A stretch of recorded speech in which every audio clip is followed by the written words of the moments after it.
lady feuds.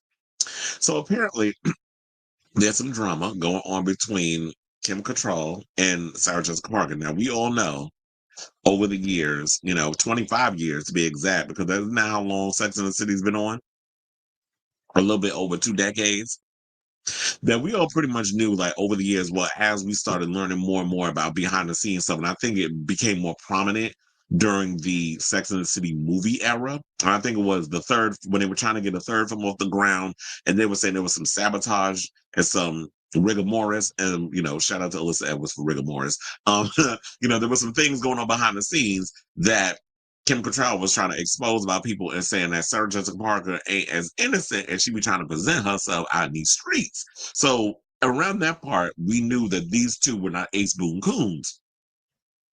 Well, now they up in here talking about, because look, it got so bad that at the point when they were talking about doing a reboot, which is and just like that, and I saw like, Max had posted this collage of what shows they have coming up, and they did show a little bit of And Just Like That in the situation. I know it's currently floating on HBO Max. We haven't seen the commercial, but it got to a point where Kim Cattrall was like, I don't even want to come back and do this damn show. I don't want to do it. And Just Like That, y'all going to have to find somebody else. And no shade, I like Sex in the City, but you could definitely feel that there's something missing by not having Kim on the show. Now, yes, I know you could bring up the fact that she did do a cameo in the season 2 in the car on the phone with Carrie.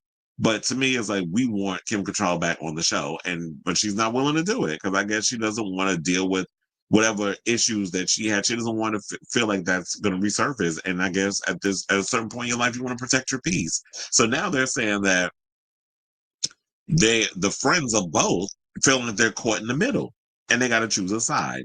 Now, according to Radar Online, a source said the following. They said the bad blood's still very much a thing for these two, and that's a struggle for their friends who feel like they're being forced to choose sides.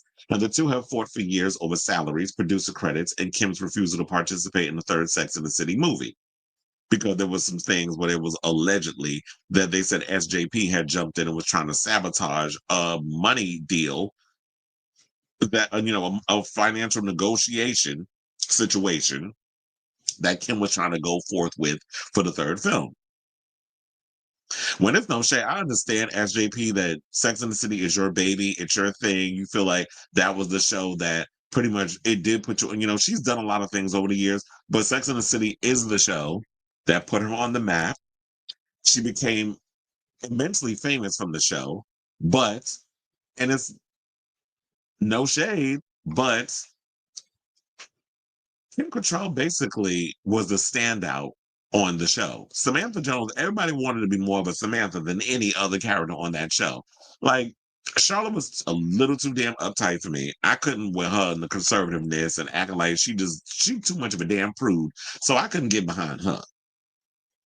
Carrie, back when I used to watch the show, I was just feeling a whatever about Carrie. Like, she wasn't like somebody I invested a lot in. But then during the rewatch, I'm like, this has got to be the most toxic broad I've ever seen on TV, especially when she would put herself in these situations of like how Big would basically dog walk her every time they got together. And then she would basically ruin a lot of her relationships.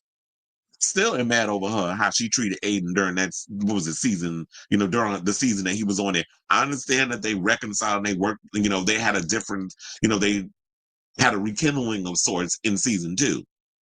But back in the old Sex and the City, I was still mad at her, still am mad, even though we know the outcome now of how he chose his kids and everything over her in season 2 of And Just Like That, his family and that whole situation. But in regards of Sex and the City, I was still mad at her how she treated him. Like, he was a good one for her. He was a good one, Savannah, a good one. And look how you treated that man.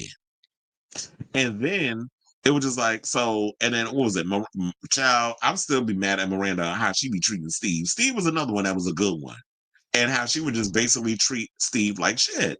And it used to piss me off that a lot of these women, I understand strong women, blah, blah, blah, blah, blah.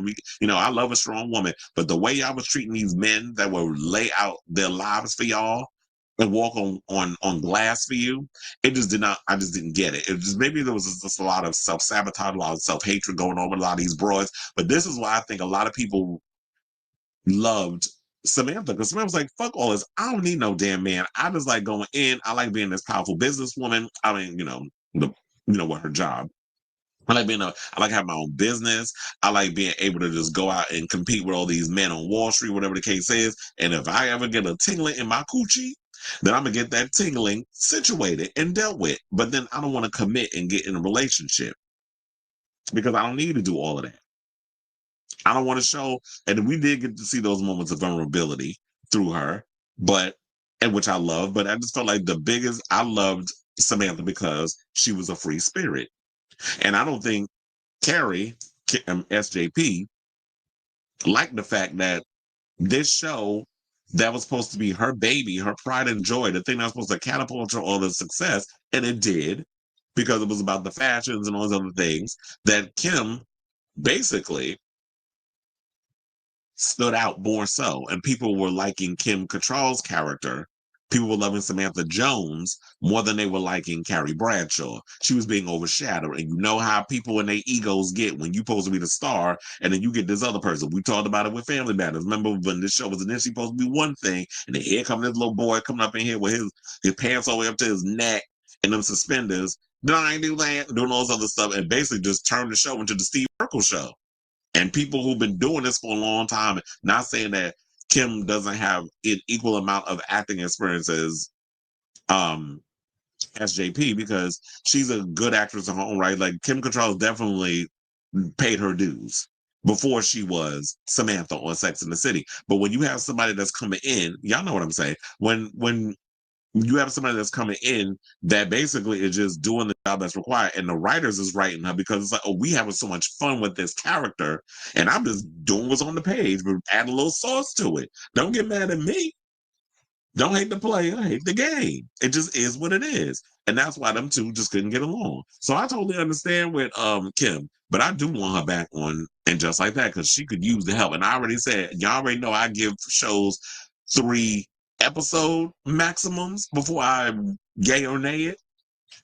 I don't know what, I think it's because of the nostalgia fact of Sex in the City is why I'm giving And Just Like That a 3-season maximum. If season 3 don't pull me in, because I was disappointed with the first 2 seasons so far. It's just, yeah, they still trying to, grease the wheels a little bit and figure out what the hell's going on with the show and how to get, finding its rhythm, I guess. I'm giving you all 3 seasons. If y'all don't get it together with this 3rd season, I'm out. Now, it also makes it wonder, is like, has HBO given them a maximum situation, or is it because of SJP's reputation? They giving her, the benefit of the doubt to try to work out the show. Because if it was any other damn show, if this show was on Netflix, they would have canceled it. Trust and believe, because you know how Netflix is. They fickle over there. So I wonder if it's because of that. But anyway, I know I went on this whole tangent where it was just like, me going down memory lane with the whole Sex in the City situation, but I just had to lay all of that out for y'all to paint, for me to paint the picture for y'all to get the whole cultural impact of this show. So, now they're saying that last year that she, as in Cattrall, decamped to idyllic Vancouver Island where she bought a waterfront house, but she still makes it back to Manhattan for the social world, as in WHIRL. So I was like, yeah, she lived up in Vancouver, girl, but I'm glad you got a house up there, because you probably gonna want to stay there for the next 4 damn years, especially when you know who coming up in the damn White House. About to burn his country to the ground so he can continue to pay off his rich friends at the expense of us and keep his ass out of prison. Now, they said, adding an insider, Kim may be happily settled in Canada, but she still travels to New York on occasion, and it's a pain in the backside having to worry about running into Sarah. Well, New York City is huge. Unless y'all play around in the same social circles. New York is a huge place. I know a lot of people look at it. I mean, unless you're talking about Manhattan, and there's certain places that y'all hang out in Manhattan. Like if you only hanging out in Midtown, then I could understand that eventually you would run into her. And so what if you ran into her? I'm over here, she over there. As long as she don't come within 50 feet of where I'm at, I can exist. I'll say for me, I can coexist in a room with somebody I can't stand as long as you stay over in your end of the corner and I stay over in mine. So they basically said that when she is in town, she's been known to avoid SJP and other former castmates like the plague and vice versa. They can't stand to be at the same function. No one will be surprised if they call ahead to make sure the other isn't going. Now, on October 21st, while Cattrall was attending a Gladiator 2 reception at Rapaldi, New York, Parker and her fellow SATC co-stars, Kristen Davis and Cynthia Nixon, were glamming it up at another New York City event, the God's Love We Deliver Gold Heart Awards at the Cathedral of St. John the Divine. Said the source, there's quite a social overlap, and people just wish they'd get over it because it makes for some awkward party planning. According to the witness, even after all this time, Kim and Sarah still bicker about each other, and it's getting to sound like a broken record. The feeling is they're two very strong, opinionated women who should embrace rather than push each other away. Well, here's the thing. I'm not gonna sit up here and tell people. Like me, I could be mature enough. Like I said, maturity for me is I can be in the same room with somebody I despise. As long as you stay on your end and I stay on my end, we're good. Although, if we in front of people, I'll be like, hey, how you doing? Whatever. Like if we happen to pass each other, I'll give you a look or whatever. Maybe a look of shade and disgust. But I do the phony Hollywood thing just to be cordial because I'm not giving the satisfaction of these media people to be talking they mess and trying to spew, you know, lies and vitriol, whatever, which could be this Radar Online story. But I would say that it would be exhausting for me personally to have to sit up here and constantly be like, okay, now I'm gonna have to get my publicist on the situation, or by my planner or somebody the other day, like my manager. Okay, what events am I going to? Who's gonna be there? Who's on the guest list? Is Cynthia and Kristen and Sarah gonna be there? If not, I'm not going. If you're getting event, but then also this makes me wonder, how does it work for fashion stuff? Because if you ladies are at the forefront of fashion, especially when fashion and Sex and the City is intertwined and just like that, if all that is interlinked and y'all are known for being these fashion girls, I'm sure that during Fashion Week, there are designers that want to invite a lot of y'all to events. So how do y'all make that work? Because me, I don't give a damn how much I'm in a feud with somebody. If I've got the opportunity to show up at fashion shows, Chris is going. And I'm going to sit front row. But don't sit me across me because I want to keep looking at her in my eye line. I don't want the bitch in my eye line. See, I didn't say I was mature. I didn't say I was extremely mature. I said I'm just a little bit, just a smidge. We could be in the same row on the same side. She over there on the right, and I'll be on this side because this is my good side. And I got to look over there. I'm just keep looking forward and then look this way because that's the runway. Well, the runway's in front of you, obviously, but then to the left, you got where the people come out. So I could just look that way and then look this way, but I ain't got to look completely that way because then I ain't got to look at her in my right direction.